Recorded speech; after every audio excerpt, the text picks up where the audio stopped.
भोलेनाथ बाबा श्रवण कुमार की आप बहुत प्रशंसा करते हैं।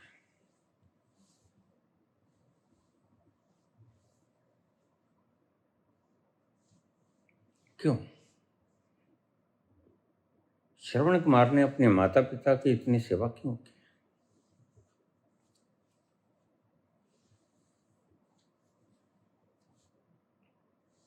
थोड़ा सा रहस्यात्मक विवेचना के द्वारा हमें उत्तर देने का कष्ट करें।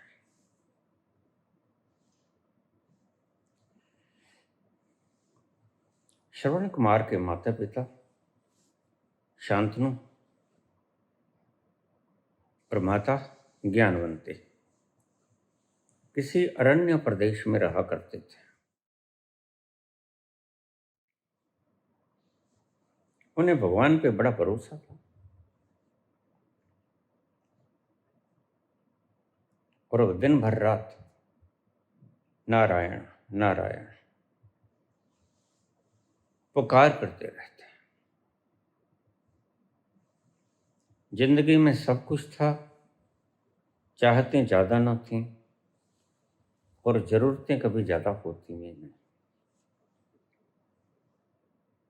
चाहतें ज्यादा न थीं, जरूरतें कभी ज्यादा होती ही नहीं। इन शब्दों को अंडरलाइन करो। जरूरतें जब चाहतों में बदल जाती हैं तो फिर उनका पारावार नहीं रहता। जरूरतों को जरूरतों तक ही सीमित रहने दो तो पहला सूत्र, तुम खुशहाल रहोगे। तुम्हारे चेहरे पे ये मरघट की मुर्दान की ना आएगी।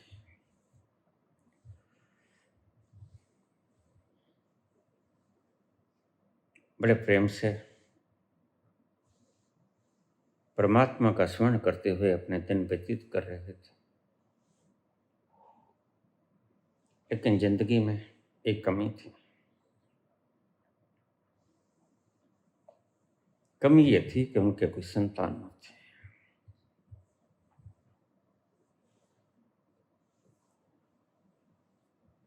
कहानी है, और जब मैं कहानी कह दूं तो समझ लेना कि सुनी सुनाई है। मैं जानता नहीं इसे। सुनी सुनाई है तो अवश्य ही इसके भीतर कुछ जलेबी का रस होगा। हाँ, वो है।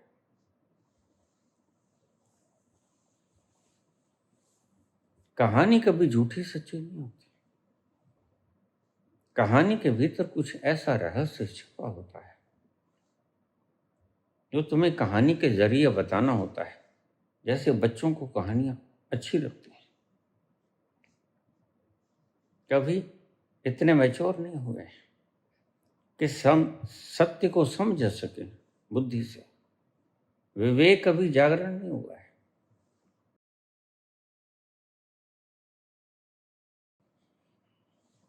एक दिन नारायण नारायण को पुकार रहे थे।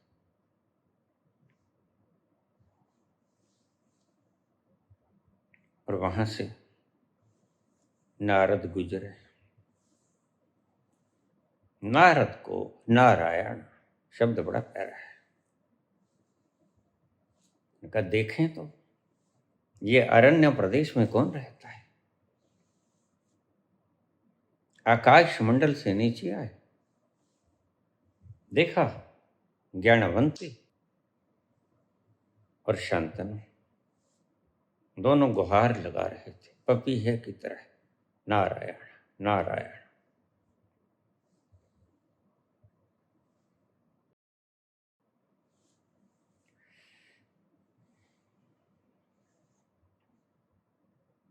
थोड़ी सी एक तारे की धुंध छेड़ी और शांतनु की आंख खुली। शांतनु ने देखा नारद को तो प्रणाम किया, उठ खड़े हुए। ज्ञानवंती भी उठ गई, चरण स्पर्श किए। पुत्रवती भव है,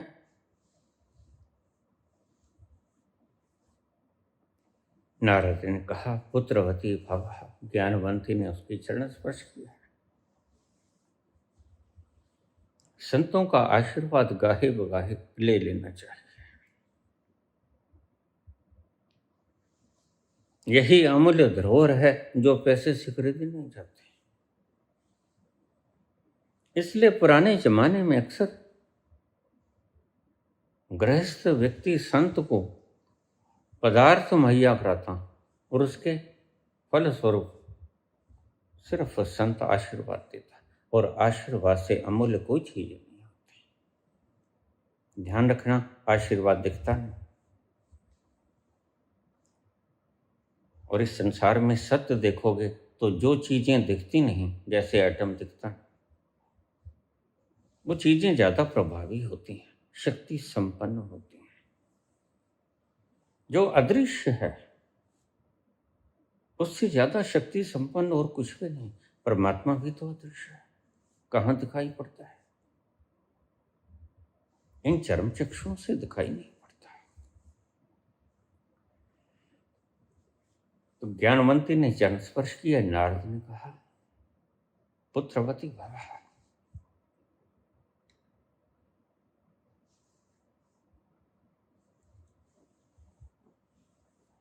नारद का शब्द व्यर्थ नहीं होता, संत का शब्द व्यर्थ नहीं होता।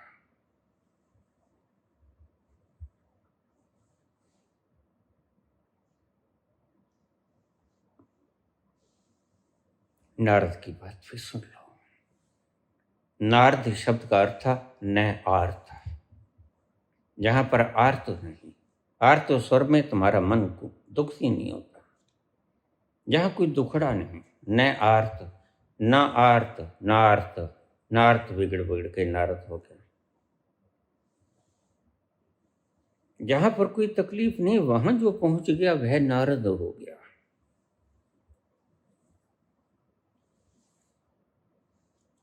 इसलिए नारद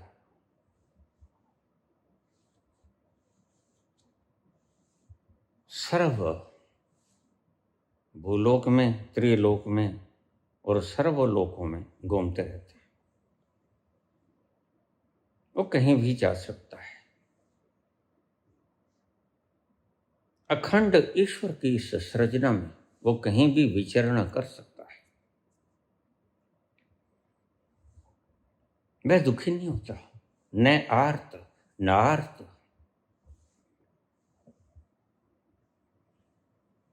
ये चित्रों में ढाल दिए गए सारी चीजें, जैसे हमने अन्य देवी देवताओं को शक्ति स्वरूपणा और चैतन्य स्वरूप,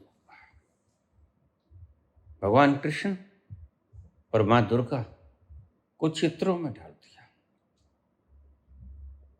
लेकिन ये these were the representative, symbolic representative. ये सिर्फ प्रतीक चिन्ह थे, जैसे शिवलिंग बना लिया हमने। और चित्रों की भाषा ज्यादा देर तक टिकती है, चित्रों की भाषा विकृत नहीं होती। चित्रों की भाषा जल्दी समझ में आ जाती, इसलिए हम बच्चे को पढ़ाते। वह एप्पल से नहीं समझेगा, वह सेब से समझेगा। उसके सामने सेब ला के रख दो, ये है एप्पल। कैट दिखा दो, सी कैट, ये है बिल्ली। चित्रों की भाषा को समझता है बच्चा। और जो चित्र कभी देखे नहीं, वो उसकी समझ में नहीं आती। बच्चे ने कभी हाथी नहीं देखा तो बच्चा कहेगा हाथी क्या होता है? उसे तस्वीर दिखानी पड़ती है कि ऐसा होता है हाथी। चित्रों की भाषा, इसलिए चीनी भाषा चित्रों की भाषा ज्यादा है। सभी भाषाओं में से चीनी भाषा सर्वोत्तम है, चित्रों की भाषा है।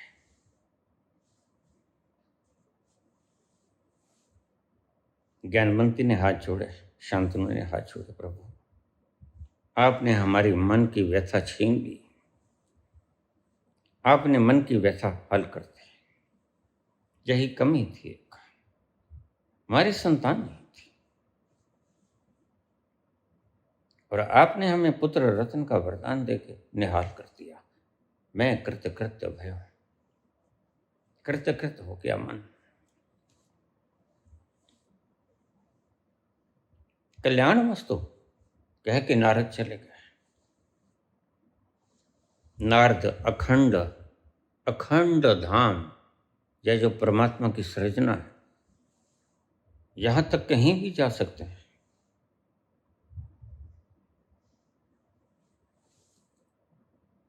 यह मन तुम्हारा नारद है। नारद की तरह विस्तीर्ण भी हो सकता है जी, और क्षीण भी हो सकता है। मन तू ज्योत स्वरूप है, अपना मूल पहचान। ये मन ही है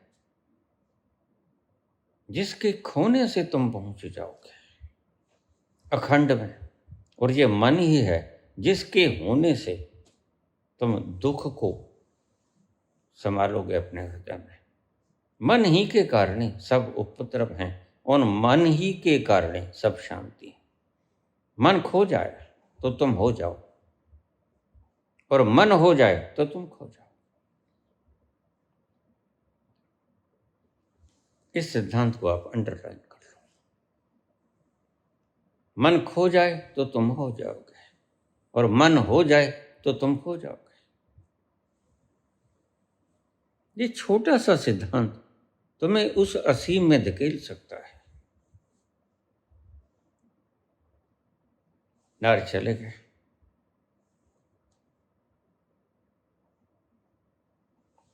जाते जाते बोले, शांतनु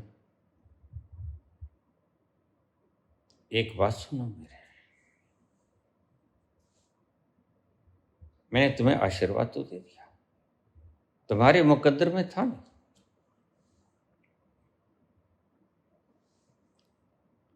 लेकिन तुम्हें पुत्र रत्न तो मिलेगा।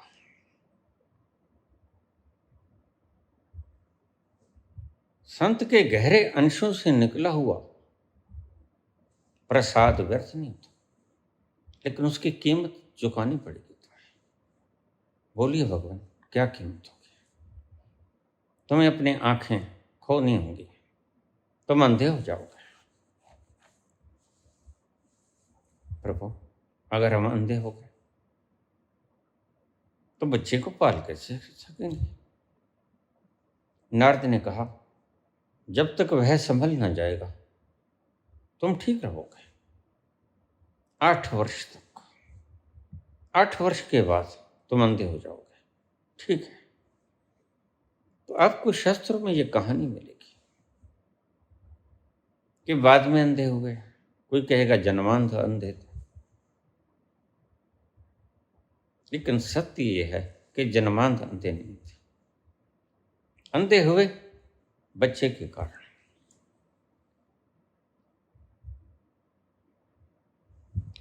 शांतनु को, ज्ञानवंती को अंधा होना पड़ा श्रवण कुमार के कारण, और ये बाखुशी था। उन्होंने कोई गिला नहीं किया, कोई शिकवा नहीं किया। उन्होंने कहा ठीक, तुम भी अगर बच्चे ऐसा पैदा करते हो कि दांव पे कुछ भी लग जाए, हमें हमारा वारिस मिल जाए, तो फिर वो बच्चा, और बच्चे के लिए तुम एक वरदान। बच्चे को अगर तुम ऐसे ही पैदा करो कि तुम्हारे पास जो है तुम उससे लुटा सको,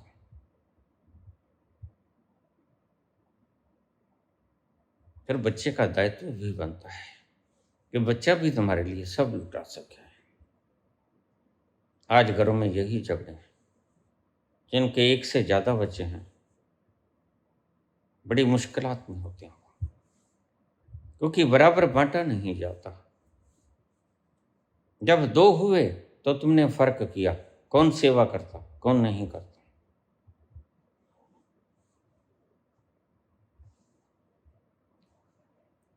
जब बेशर्त बच्चे ने जन्म लिया है, उसके हाथ में नहीं था जन्म लेना, तो तुम्हें भी बेशर्त बांटना होगा। अगर ऐसी तुम्हारे भीतर प्रज्ञा है, सोच है, तो तुम ज्यादा बच्चों को जन्म दे सकते हो। छोटी सी कहानी अपने जीवन की सुनाता हूं। मैंने एनलाइटनमेंट के बाद शादी की, जो मेरी प्रतिज्ञा भी थी। एक बच्चा प्रथम पुत्र हुआ।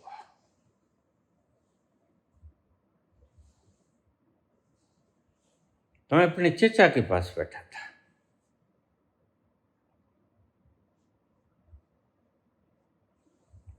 मैंने चचा से कहा, बस चचा,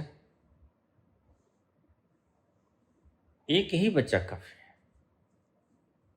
चचा पूछ रहे थे, खुशखबरी कब दोगे? मैंने कहा, तुम मिठाई खा लो, बस मिठाई ही तो तुम्हारे लिए खुशखबरी है। तुमने पेड़ गिनने हैं या आम खाने? नहीं पुत्र, हमने पेड़ भी गिनने हैं, आम तो खाने ही हैं।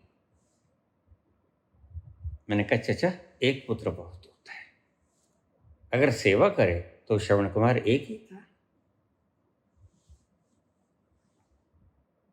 कई बार ब्रह्मांड बोला करता है व्यक्ति के भीतर से। ज्यादा पढ़ा लिखा ना हो, कोई बात नहीं,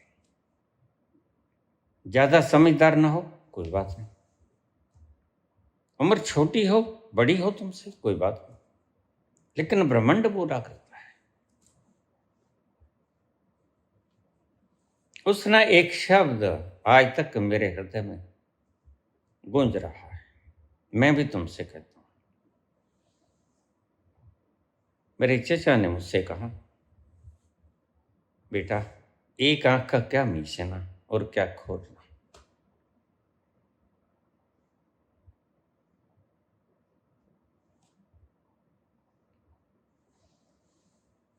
अरे भाई, एक आंख का के खोलना और के मीचना। एक आंख तो मीची और गई, और एक आंख खुली तो सब जहान दिखा। यह उक्ति मुझे समझा गए। भरोसा तो एक का नहीं, दो का नहीं, 1000 का नहीं। महाभारत में कितने मारे गए? 100 थे, 100 मारे गए। लेकिन ये कहानी मेरे भीतर उतर गई। एक आंख का के मीचना और की खोलना।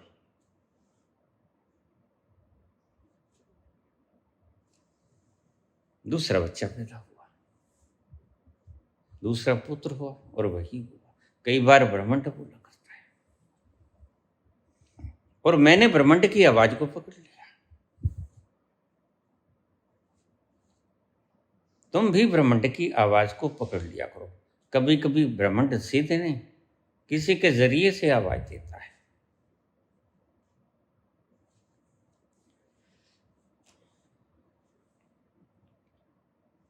ये प्रश्न भी लेते चले। आपने कहा लासानी तरंगे और आसानी तरंगे। आसानी तरंगे तो हम समझ गए कि संत के भीतर से आती, वहां बैठने को दिल करती। लासानी तरंगे तुम कहते बाहर होती हैं, वो ब्रह्मांड से आती है। तो ब्रह्मांड से आई हुई बातें, तरंगे तो शुभ होनी चाहिए, शुभ तो हैं, लेकिन कठिन, इतनी कॉम्प्लिकेटेड है वो कि तुम्हारा मन बौखला जाएगा। लासानी तरंगे बड़ी गहरी तरंगे हैं, उन्हें तुम पी नहीं पाओगे। उन्हें पीने के लिए उनके पीने के योग्य होना पड़ेगा। जैसे घी पचाने के लिए हाजमे का दुरुस्त होना ज्यादा जरूरी है। लासानी तरंगे बुरी नहीं, लासानी तरंगे ब्रह्मांड से आती हैं।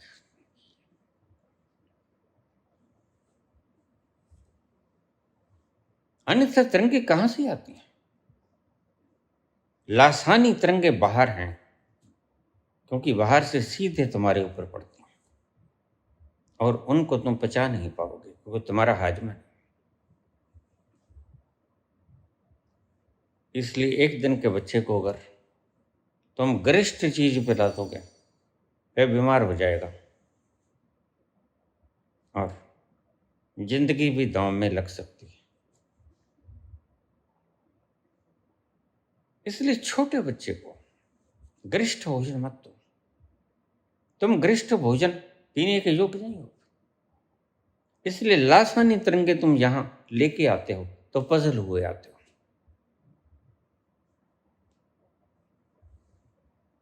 इसलिए यहां आना तो थोड़ी देर हमने बैठने की व्यवस्था की है तुम्हारी। 1-2 घंटे बैठ जाना आराम से। जो तुमने पिया वो वातावरण में खो जाएगा, एक्सक्रीट हो जाएगा, फिर तुम योग्य हो जाओगे। फिर तुम आसानी तिरंगों के संपर्क में बड़े आसानी से आ सकते हो।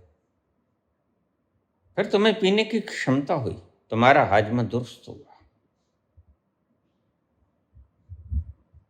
यहां आकर तुम्हें आसानी तिरंगों से बड़ी जल्दी भरा जा सकता है। ये आसानी तिरंगे वो हैं जो संत के भीतर से हर वक्त निकला करती हैं 24 घंटे। आसानी तिरंगे वो नहीं जो आप बिखेर रहे हो, नहीं। आसानी तिरंगे ब्रह्मांड से आती हैं और ज्यादा कीमती हैं। लेकिन बात कीमत की नहीं। घी ज्यादा कीमती है पानी से, लेकिन बात कीमत की नहीं है, बात तुम्हारे पचाने की। तुम पचा नहीं सकोगे। इसलिए जब भी दीक्षा लेने आओ 2 घंटे बैठ जाओ आराम से। हमने आपके लिए इंतजाम कर रखा है। मैं एकदम से नहीं यहां आने देता, थोड़ी देर बैठो, उनको एक्सक्रीट होने दो। कोई बच नहीं सकता इन तरंगों से, लासानी तरंगों से कोई बच नहीं सकता।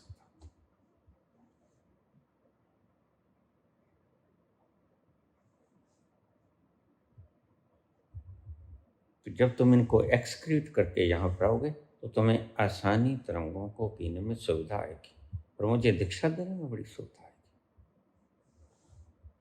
तुम सारी की सारी पावर को जज्ब कर लोगे, तुम्हारे अंतरंग कोनों तक बिखर जाएगी पावर। बहुत से लोग कह देते हैं बाबा हमें पता नहीं लगा, बहुत से लोग कांपने लग जाते हैं, प्रतिक्रिया भी करते हैं, बहुत से लोग कहते हैं बड़ा आनंद आया।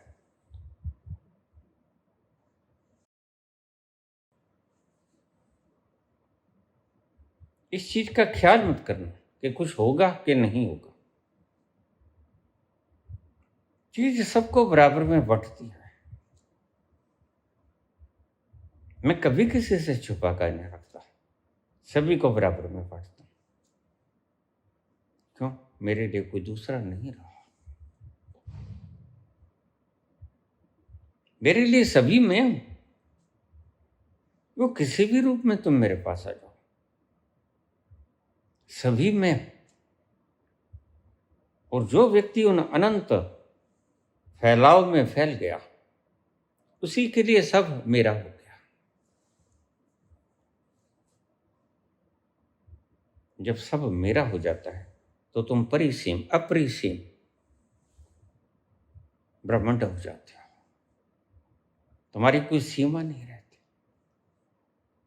बस उस असीमित फैलाव में अपने आप को जोड़ देना है, इसी को योग कहते हैं। इसी को शब्द श्रुति का मिलान कहते हैं। तुम अपने आप को कैसे उस अपरिसीम में मिला दो।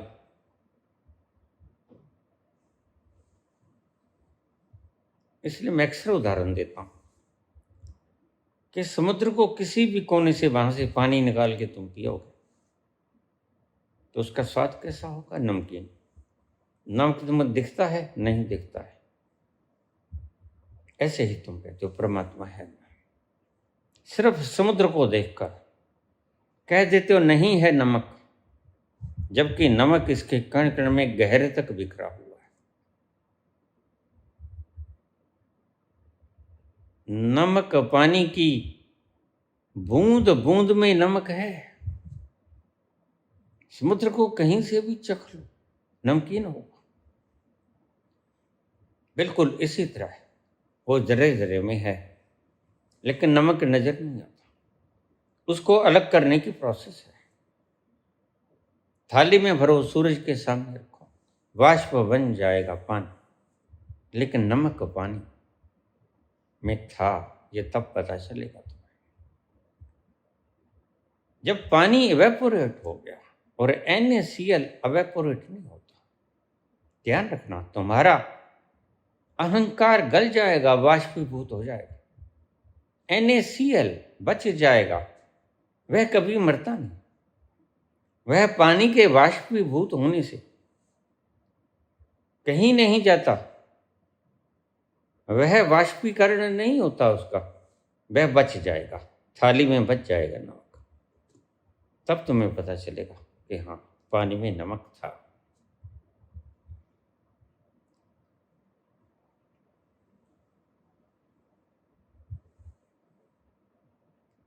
हर जर्रे में, समुद्र के हर जर्रे में नमक की मौजूदगी है, नमक का अस्तित्व है।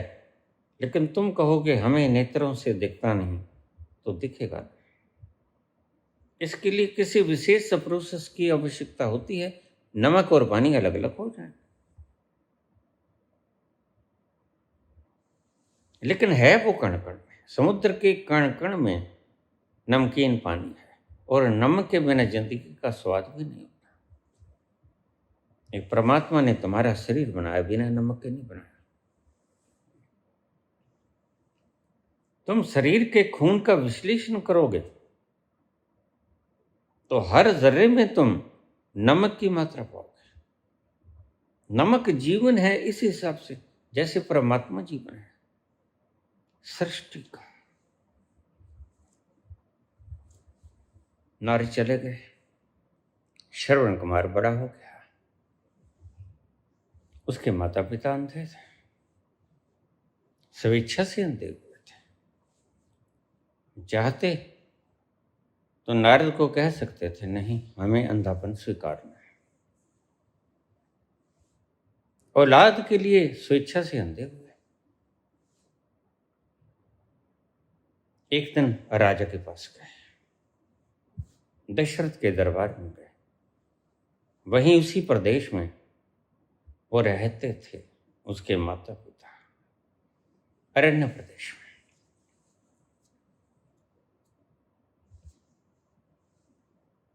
उसने जाकर प्रणाम किया। दशरथ ने पूछा, पुत्र किस लिए आया?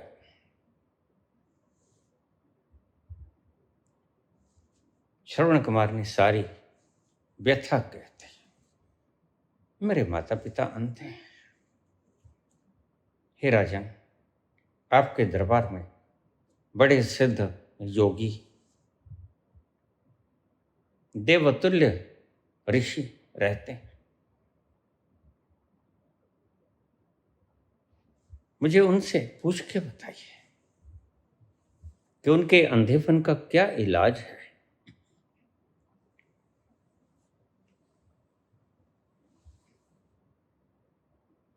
कहानी कहती है कि श्रृंगी ऋषि थे।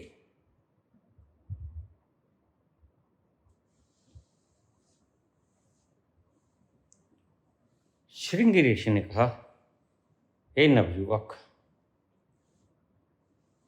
तुम्हारे माता पिता जन्मांध नहीं थे। सिर्फ तुम्हारे कारण उन्होंने आंखों की बलि दे दी। अतः तुम सुपुत्र हो। अब तुम्हारे माता पिता वृद्ध हो चुके हैं, असहाय हैं, देख नहीं सकते, और इस जर्जर स्थिति को तुम बर्दाश्त नहीं कर सकते। यद्यपि तुम बड़ी सेवा करते हो, भिक्षा मांग के लेके आते हो, माता पिता को पहले खिलाते हो, फिर आप खाते हो।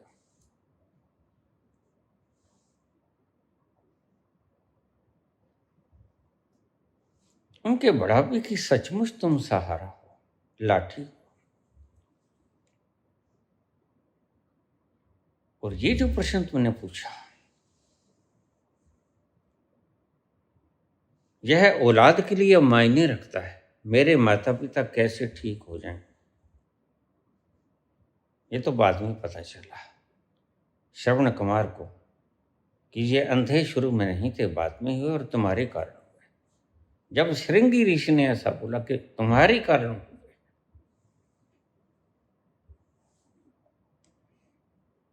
तो श्रवण कुमार का भीतर चीत्कार कर उठा। मेरा दायित्व तो एक पुत्र होने के नाते ही बहुत था, लेकिन मेरे कारण ही अंधत्व को प्राप्त हुए, फिर तो मेरा ही दायित्व बनता है। सिर्फ मैं अपना जीवन भी कुर्बान कर दूं, कोई बात नहीं।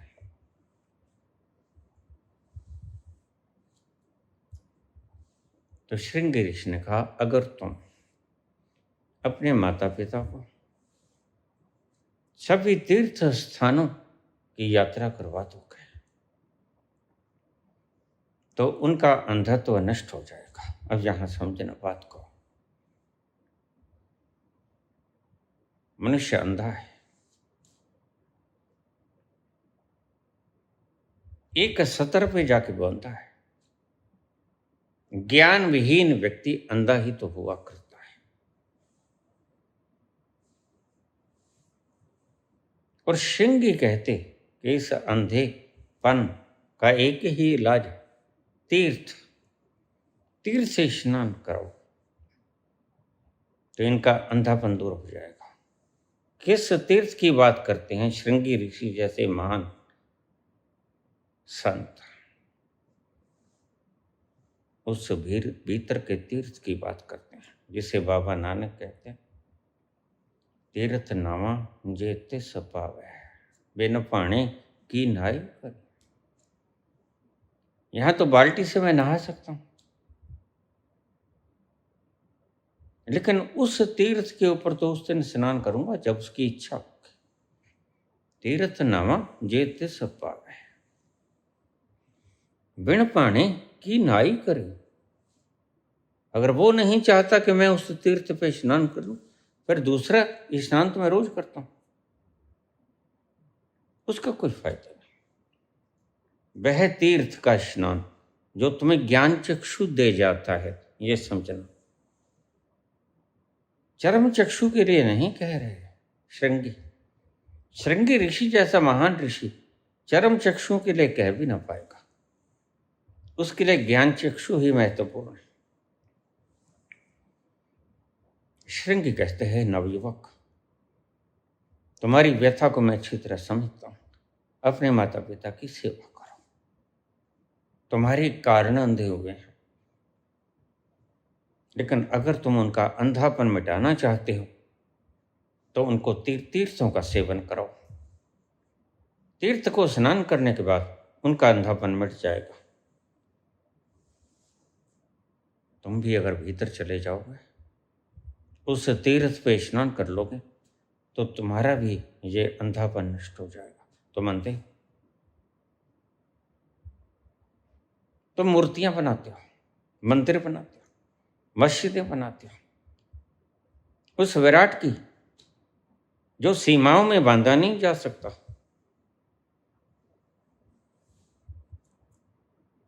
उस शक्ति स्वरूपा महामाया की नामों में तुम व्याख्या कर देते हो, बांध लेते हो उस असीम परवरदिगार को।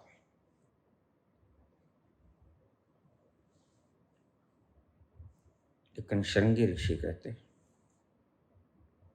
बिना तीर्थ के स्नान किए इनका अंधापन नष्ट नहीं होगा। बात को समझना, जहां बड़ा गहरा प्रसंग है। या हमारी रामलीला में भी हम सबसे पहला नाटक यही खेला करता था, लेकिन किसी को मालूम न था कि सबसे पहले इस नाटक को खेलने का अभिप्राय क्या है। अभिप्राय आज तो मैं बता देता हूं। नाटक तो बहुत खेले, अभिप्राय यह है कि तीर्थ के ऊपर जब तुम स्नान कर लोगे, तुम्हारे बाहर के तीर्थ नहीं, एक तीर्थ तुम्हारे भीतर भी है, और वो सच्चा तीर्थ है।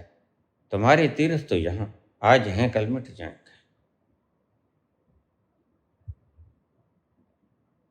और आज हैं पवित्र कल प्रदूषित हो जाएंगे, प्रदूषित हो ही गए। एक भीतर का ऐसा तीर्थ जो कभी दूषित नहीं होता,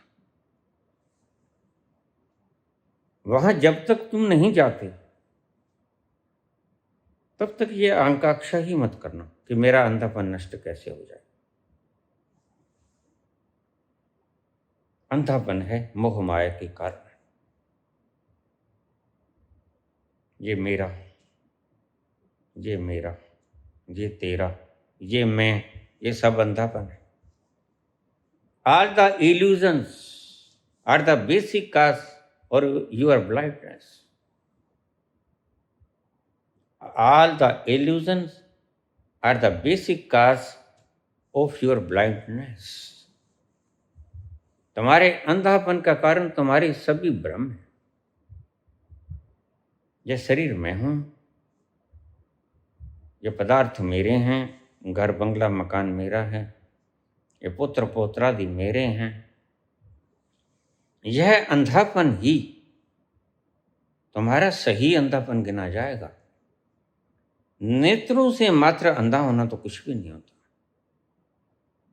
वो तो कर्मफल का परिणाम।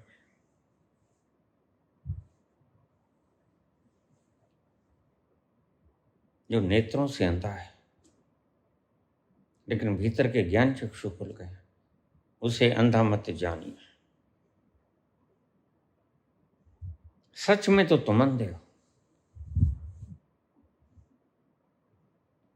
और इसी अंधेपन को मिटाने की बात करते हैं श्रृंगेरी ऋषि। नवयुवक, अगर तुम अपने माता पिता शांतनु और ज्ञानवंती का अंधापन मिटाना चाहते हो तो इनको तीर्थ का स्नान करो। किस तीर्थ का स्नान? तुम समझ गए हो क्या? तीर्थ नवा जेते सपा।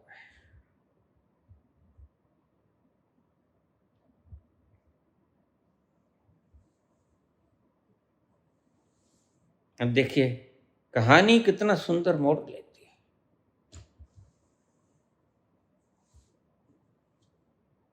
कभी कभी इस कहानी का मोड़ देखकर मेरी आंखें अश्रुपूरित हो जाती हैं, हृदय रोने लगता है। अंधेपन को मिटाने के कारण उसने एक बहंगी बनाई। तुम तो बहंगी बनाते हो, गंगा से पानी भरते हो, पत्थर के ऊपर डाल देते हो, शिवलिंग के ऊपर बम बम बोले, कोई फायदा नहीं इसका। ये कर्मकांड है महज। बहंगी तुम भी बनाते हो, बहंगी श्रवण कुमार ने भी बनाई, और उस बहंगी में एक तरफ माता एक तरफ पिता, दोनों को बैठाया। नौजवान था, बल था, और उस बहंगी में दोनों को बैठाया। तुमने बहंगी देखी होगी श्रवण कुमार, और तुमने उन मूर्खों की बहंगी भी देखी होगी जो गंगा जल को लेके आते, पत्थर के ऊपर चढ़ा देते। इन सभी चीजों के प्रतीकात्मक चिन्ह थे, अर्थ थे, वो तुम समझ नहीं पाए। कितनी मूर्तियां छिपी हैं आपके भीतर। कब तोड़ोगे? कौन तोड़ेगा? जो आता है नई नई मूर्तियां तुम्हें दे जाता है, और मूर्तियों का अंबार लगा है। सुमेरु पर्वत जितनी मूर्तियां तुम्हारी हो गई हैं, मिटाएगा कौन? इसलिए मैं रोज गुर्राता हूं। तुम्हें मेरे गुर्राने का सबब शब्द नहीं आता, समझ। इसलिए कि बुद्धों को आके मिटाना पड़ता है, और बुद्ध रोज धमकियां सहती हैं तुम बूढ़ों की, तुम्हें मार देंगे पापा।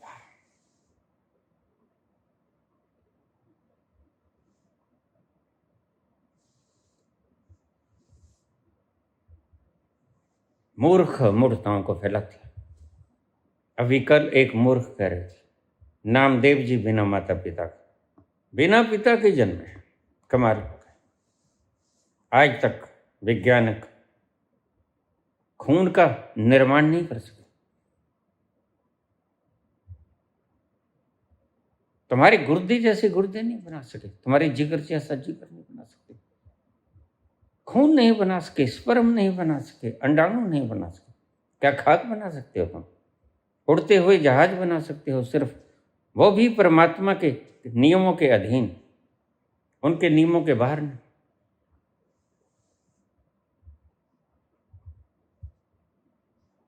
बहंगी को उठा लेते हो तुम, गंगा जल को ले आते हो तुम, और तुम खुश हो जाते हो। जिंदगी ऐसे ही इल्यूजन में गुजर जाती है, दिल के बहलाने को ये कागजी ख्याल अच्छे हैं। बस तुम्हारी जिंदगी का जीना, कल्पनाओं का बहलाना अपने मन का, बस इतना सा ही होता है। सत्य का दर्शन नहीं होता तुम्हें जिंदगी में।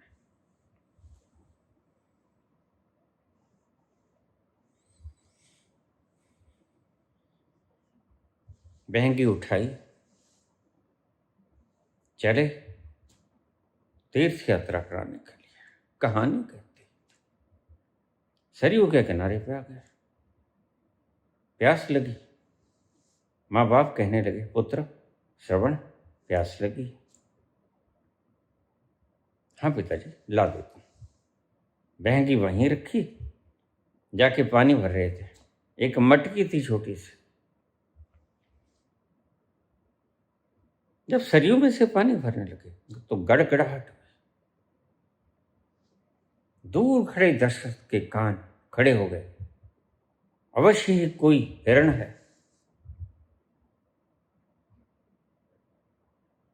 और राजा शिकार करने के शौकीन थे, यानी प्राण लेने के शौकीन हुआ करते थे।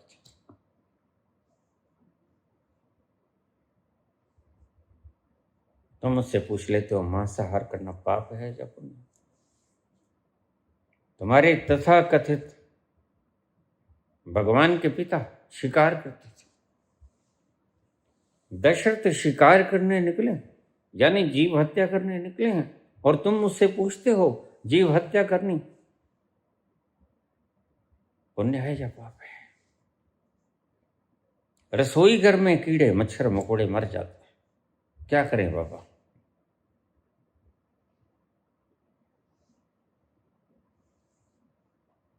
और तुम्हारे राजागण, भगवान राम के पिता दशरथ शिकार करने निकलते हैं, शोक है उनका। राजाओं का शोक होता है, राजा बंदे तक मार देते हैं, तुम पशुओं की बात करते हो। राजाओं का शोक है, जिसके हाथ में शक्ति आ जाती है उनका शोक हो जाता है। वो गड़गड़ की आवाज सुन, मटकी भर रही थी, शब्द वेदीवान था दशरथ के पास, चला दिया। और श्रवण कुमार की छाती में लगा, बींद गया। एक चीत्कार निकली, माता श्री, पिता श्री।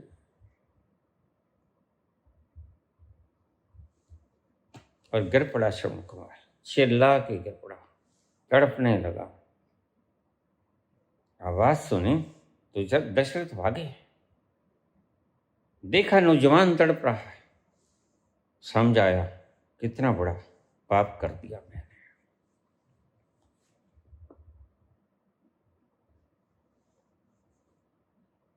मृग को मारने के चक्कर में नृह व्यक्ति की जान ले ली, मेरी अपनी ही प्रजा है। बड़ा अफसोस हुआ, तड़प रहा था शव।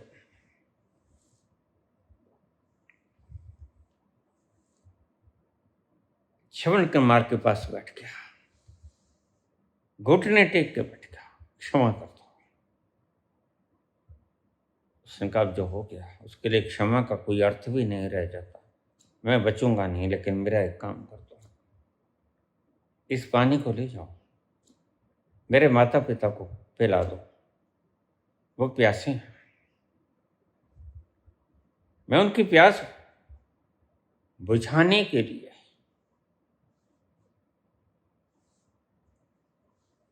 पानी भरने आया था। अचानक तुम्हारा तीर लगा छाती में। अब मैं पल दो पल का मेहमान।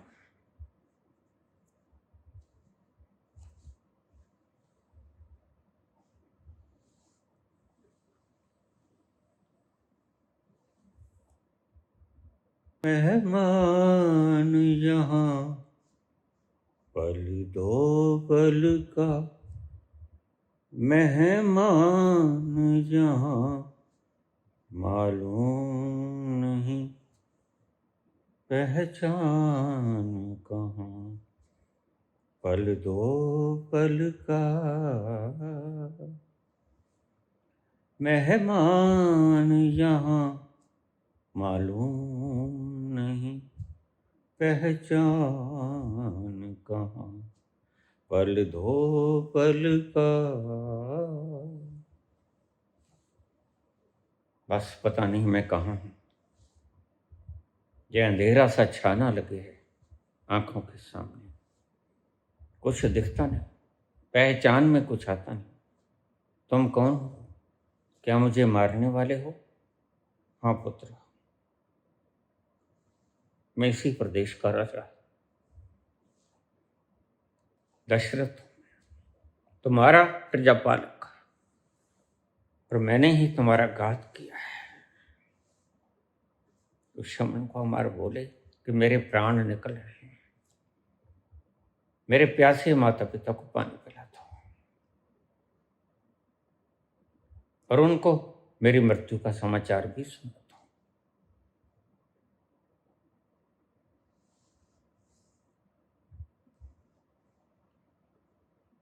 दशरथ कांपने लगे। ओह, ये तो घात हो गया।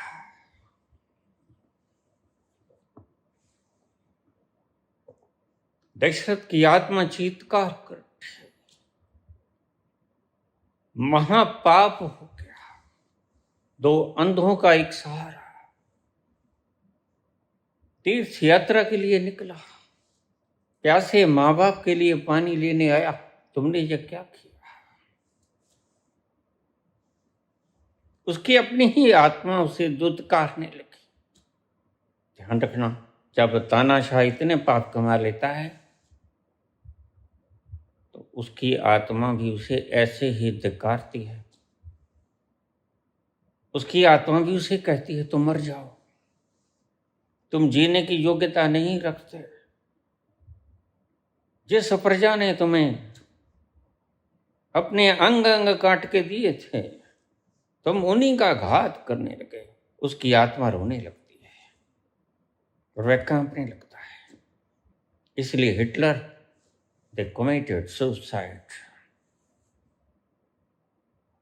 यही वेला होता है दुष्ट डिक्टेटर तानाशाह को, उसकी आत्मा रुलाती है, बताती है तूने ये पाप किया। दशरथ ने मटकी उठाई, अंधे थे, पदचाप को पहचानते थे।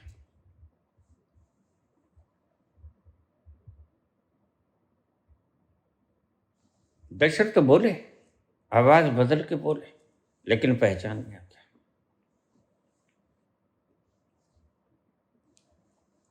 पिताश्री पानी पी लो। पदचाप को पहचानने वाले आवाज को कैसे नकार देंगे? ज्ञानवंती और शांतनु यकायक चिल्ला गए, कौन हो तुम? श्रवण कुमार तो नहीं हो? आवाज छोड़ो, तुम्हारी पदचाप को हम पहचानते हैं। मेरा पुत्र है, वर्षों से हमारी सेवा करा। कौन हो तुम? कहाँ है श्रवण कुमार?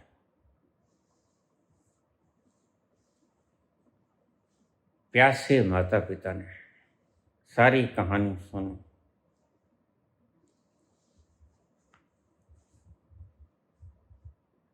कहानी सुनने के बाद प्यासे थे,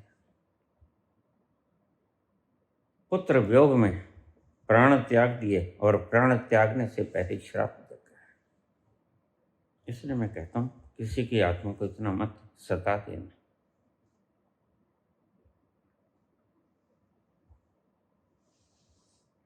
तुलसी कहते हैं, बिना जीव की आह के लोहा भस्म हो जाए। बिना जीव के जो आह होती है वो लोहे को गला देती है। इतना पाप मत कर बैठना जितना तानाशाह करते हैं। कोई कसूर भी नहीं था, प्रजा का क्या कसूर होता है? प्रजा तो राजा चुनती है। फिर राजा अगर अपनी कुछ अहम पूर्ति के लिए इतना तड़पा दे, गला घोंट दे जनता को, फिर जनता कराहेगी ना तो और क्या कहेगी। इसलिए राजाओं का अंतिम वजह कोई ज्यादा अच्छा नहीं होता। इस जन्म में नहीं तो किसी और जन्म में भुगत लेते हैं, भुगतना तो पड़ता है। तुम जेल की सजा, फांसी की सजा किसी भी फांसी घर में दे दो, कोई फर्क पड़ता है? फांसी लटकाना हो, अंबाला में लटकाओ, फिरोजपुर में लटकाओ, इटावा में लटकाओ, आगरा में लटकाओ, कहीं भी लटकाओ, फांसी तो फांसी है। तुम किसी भी शरीर में चले जाना। अभी मैंने कहानी बताई, जो नेपाल के राजा ने पाप किया, इस जन्म में अभी भोगा। तो फांसी किसी भी घर में लगा दो, कोई फर्क नहीं पड़ता। बात फांसी से होता हुआ दर्द, चटपटाहट, वो तो समान ही होगी, कहीं भी लग जाए।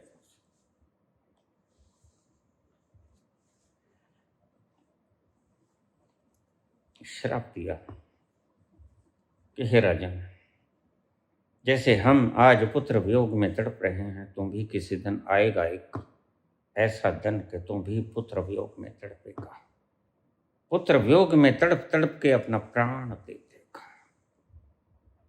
वो दिन आया, राम को वनवास हुआ। राम प्राणों से प्यारे थे दशरथ को, और उनके अंतिम शब्द सुनिए, तुम्हारी एक भ्रांति और नष्ट हो जाएगी। जिसको तुम जपते हो वो दशरथ पुत्र राम कैसे मरे, यह पुकार थी या जप था, खुद ही अंदाजा लगाना। राम राम कह राम कह, राम राम कह राम, राम राम कह राम कह, राम राम कह राम, कह कह राम उर राम सम, कह कह राम उर राम सम, चलो राम पद धाम। कह कह राम उर राम सम, चलो राम पद धाम।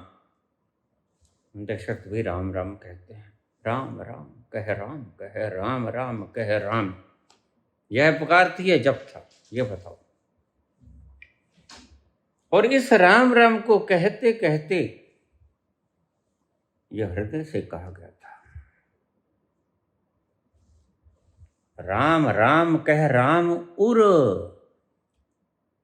चलो राम पद धाम। तो उसके पग राम के धाम की तरफ हो गए। यह जाप था या पुकार थी? बस इस दोहे को पढ़ लिया करो जब तुम जाप करो। ये जप नहीं होता, रेपिटेशन नहीं होती, पुकार होती है, करुणा पुकार होती है। यह की थी दशरथ ने अंतिम बेला में, ऐसे ही द्रौपदी ने की। कृष्ण कृष्ण।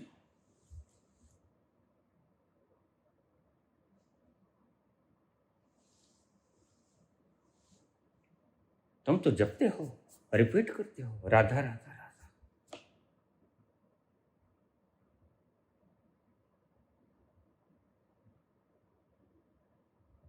राम राम कह चलो राम उर धाम। जो हृदय से पुकार उठी, उस विरह व्याकुल की पीड़ा से, वो जप नहीं था, रेपिटेशन नहीं थी, वो व्याकुलता थी। राम के विरह में व्याकुलता थी। राम चले गए, उर से पुकारी गई, और हृदय से पुकारी गई। जो ध्वनि है, पुकार है, वह पहुंचाती है तुम्हें, याद रखना।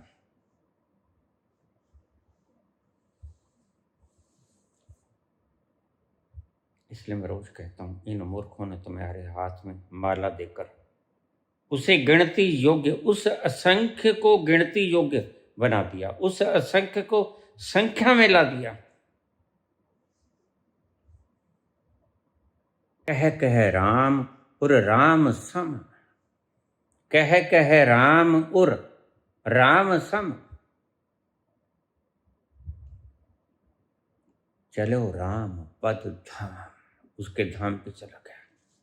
तुम भी धाम पे जाते हो, धाम यात्रा करते हो, लेकिन वो धाम की यात्रा नहीं होती।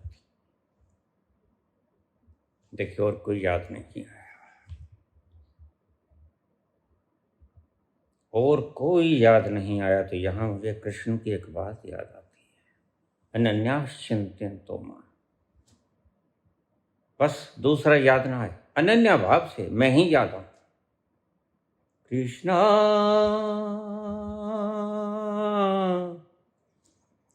कृष्णा कृष्णा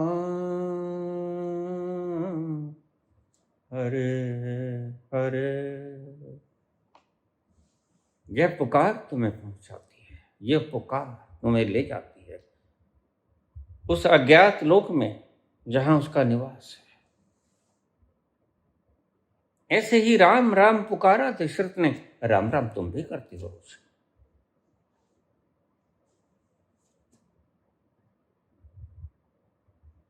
कृष्ण कृष्ण तुम भी करते हो रोज, राधा राधा तुम भी करते हो रोज, लेकिन द्रौपदी की पुकार में करुण व्यथा थी।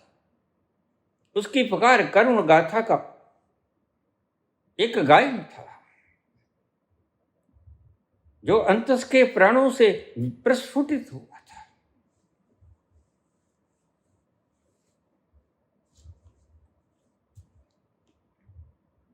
निर्बल को न सताइए ताकि मोटी आह, निर्बल को न सताइए, जो निर्बल है को न सताइए ताकि मोटी आह, बिना जीव की आह के लोहा भस्म हो जाए। तुम कितने ही फौलाद के बनो, कितने ही 56 इंची हो, 156 इंची हो, याद रखना, अगर तुम गरीबों की आह ले लोगे, जिन्होंने अपना खून, हमने ही अपने खून से बख्शा गुलों को रंग, हम ही शरीक जिसने वहार न हो सके, उन्हीं के साथ अन्याय करोगे तो तुम्हें भुगतना ही पड़ेगा। निर्बल को न सताइए ताकि मोटी आह, बिना जीभ की आह के लोहा भस्म हो जाए। ये संतों का गहन निष्कर्ष है। उन्होंने जाना, ऐसा जाना, माना नहीं, उन्होंने किसी शास्त्र से नहीं पढ़ा। तुम बाहरी आवरणों को बदल लेते हो। हमारे बड़े भाई थे, एक सत्य घटना कह के, दुखद घटना है, कभी कभी याद करके रो लेता हूं। उनका नाम था किशोर चंद, डॉक्टर थे। यहां से दूर बठंडा में रहते थे। धर्म तब्दील कर दिया, और कुछ ज्यादा धर्म तब्दील नहीं किया, हिंदू से सिख हो गए, सिख धर्म अपना लिया। सिख धर्म अच्छा भी है। सिख धर्म में एक बात तो ठीक है, वड छको, किरत करो, नाम जपो, यही उसे महान बनाती है। आज कहीं गुरुद्वारे में चले जाओ, आपको हर जगह गुरुद्वारा मिलेगा, तुम भूखे नहीं सोओगे।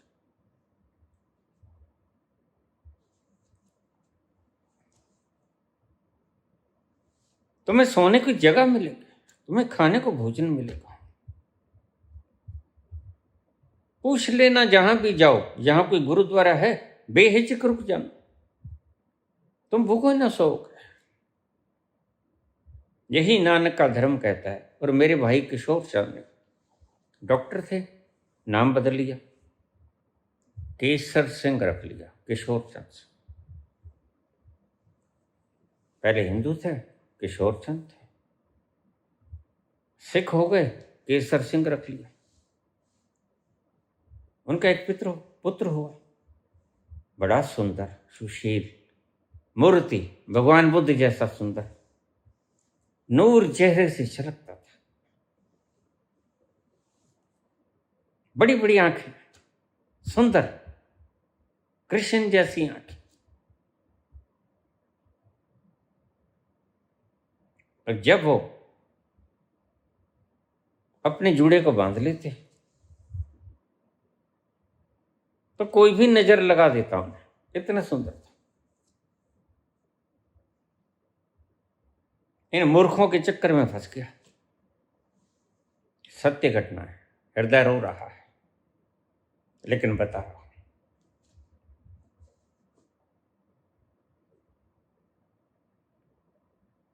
कावड़ के लिए गया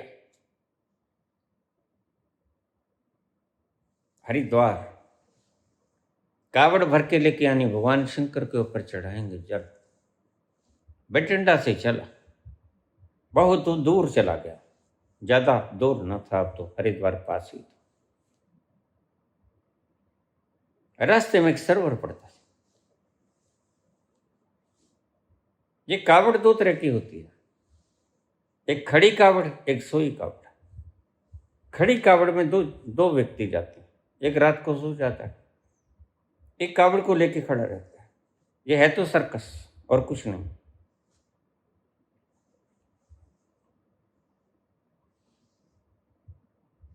तो खड़ी कावड़ लेके गया था, साथ में एक बंधु था। उसको कावड़ पकड़ाई, मैं नित्य कर्म करूं, स्नान ध्यान करूं, ठीक है। तैराक था, बड़ा तगड़ा तैराक था।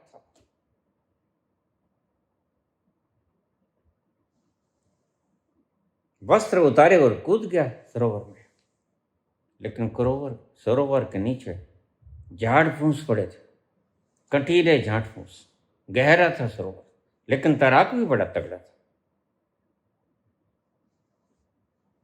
तैराक भी नंबर 1, लेकिन डूबते हैं वो तैराक जो ज्यादा होते हैं।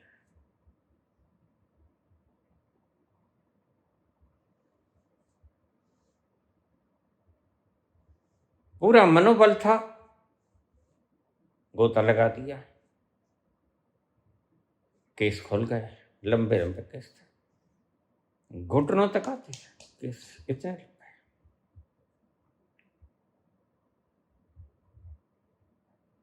और पानी के भीतर गया तो जूड़ा खुल गया, केस खुल गए।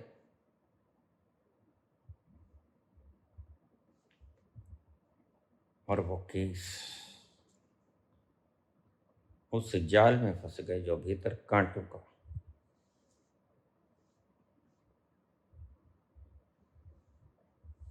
सारा इकट्ठा हुआ पड़ा था, कांटों की झाड़ी बन गई थी भीतर। लोगों ने फेंक दिया था कांटों, पता नहीं था कल किसी की जान भी ले लेगा। तुम तो पता नहीं, सीजेआई होकर भी गणेश बनाते हो और उसकी पूजा करके पटक देते हो। तुम कैसे न्यायाधीश हो?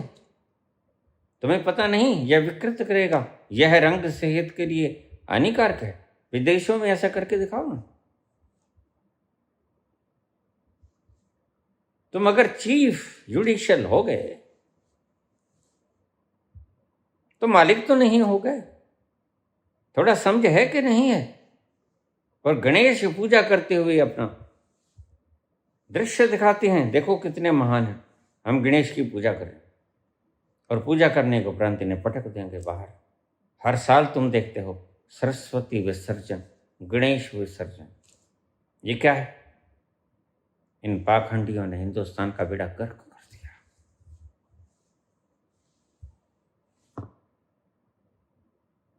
व्यथा भारी है, उसके केस फंस गए झाड़ में, निकलना चाहा होगा, बाहर नहीं आ सका। बस 2-4 मिनट 5 मिनट के बाद श्वास खत्म हो जाता है। मैं जब नहर में गिरा 9.5 मिनट तक नहर में रहा, डूब गया था, लेकिन मुझे प्राणायाम की आदत थी। इस क्रिया योग के कारण मैं 12 मिनट तक श्वास रोक सकता था। बिना श्वास के जिंदा रह सकता, अभ्यास की बात है, कोई इसमें चमत्कार नहीं। नहर में गिर गया 9.5 मिनट तक। मैंने बाबा से पूछा कि 9.5 मिनट तक तुम रहे? बाबा ने रस्सी भेजी, मुझे निकालने वाला कहता कि मैंने निकाला, मैंने बचाया। अब ये मैं ही तो तुम्हें मार देती है। इस धरती पे अच्छा बुरा सब तुम करते हो, बुरा नहीं करती, अच्छा अच्छा तुम करते हो। इसी के कारण तुम दुखी रहते हो, बड़े बड़े सपने पालते हो, और परमात्मा उन्हें पूरा नहीं होने देता। क्यों? क्योंकि ये मैं मरे तो पूरा हूं, मैं मरती हूं। और भगवान शंकर कहते हैं कि मैंने रस्सी बेची, और ट्रैक्टर की रस्सी, दूर से आदमी भागा, लेके आए, रस्सी पकड़ा दी। जल्दी से 4-5 लोग खड़े थे और भी थे, रस्सी बांधी। एक व्यक्ति उतरा, एक बच्चा मेरा शिष्य था। उसने अंदाजे से हाथ पांव, दिख तो रहा नहीं था, डूबे काफी देर हो गई, अंदाजे से हाथ पांव हिलाए, हाथ हिलाए, और अचानक मेरा ये बायां कंधा उसके हाथ में, उसने पकड़ लिया और उसने निकाल लिया। जो बाहर खड़े हुए लोग थे उन्होंने 2 व्यक्तियों को निकाला, और भी लोग आ गए। सभी ने रस्सी को खींचा। वह व्यक्ति, वह बच्चा जिसने मुझे बचाया, वो भी और मैं भी साथ में आ गया। पानी से भरा हुआ साथ, वैसे भी भारी हो जाती है डेड बॉडी, क्योंकि पानी भी हो जाता है, जितना भार है उतना तो भार है ही।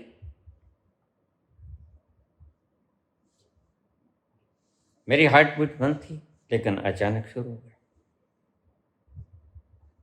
और वहां पर खड़े हुए सैकड़ों लोगों ने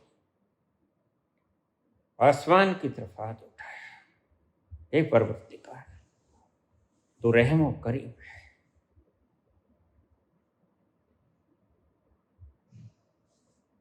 तेरी दात असीम है। लेकिन वो बच्चा निकल नहीं सका, क्योंकि उनमें कोई तैराक नहीं था, कोई आसपास हिम्मत भी ना जुटा पाया, मर गया। इसलिए मैं कहता हूं, तुम मूढ़मतियों ने, ऐसे नहीं बोलता हूं, मेरी आत्मा रोती है तो बोलता हूं।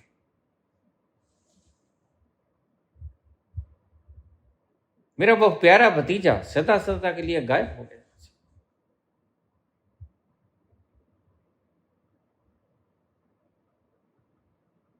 जिसे हमारे पांव चूमने चाहिए थे, उसने चिता की अग्नि चूमी।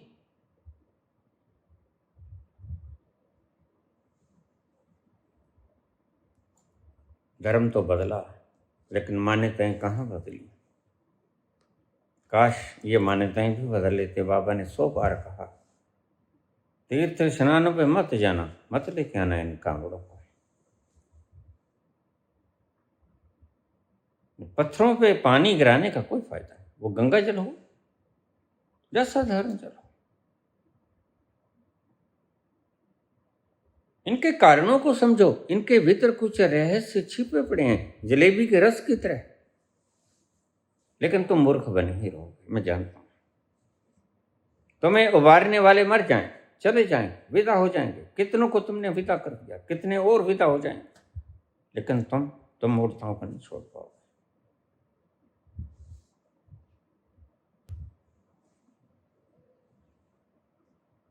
घट पे मोरी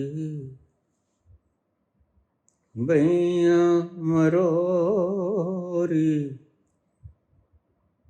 मैं बोली तो मेरी मटकी पोरी,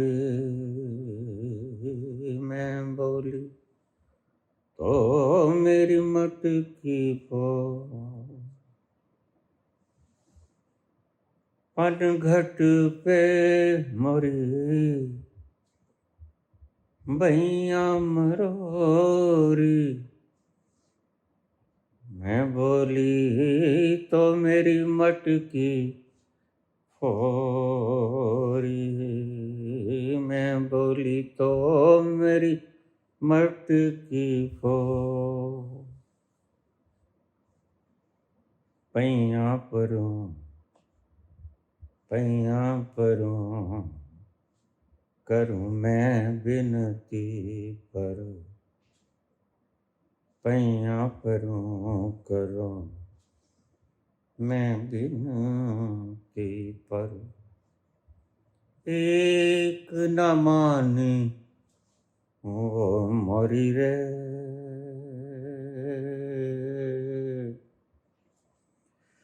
सुध बिसरा गयो मोरी।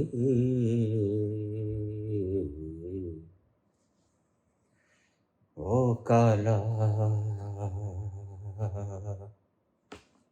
एक बांसुरी वाला, ओ काला एक बांसुरी वाला, सुध बिसरा गयो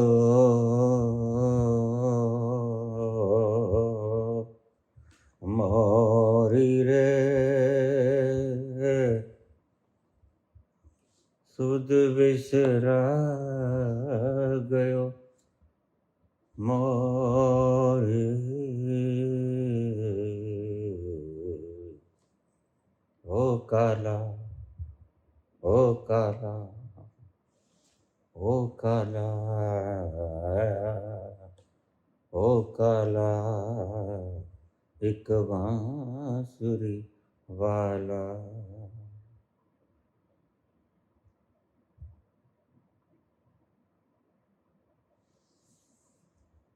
धन्यवाद।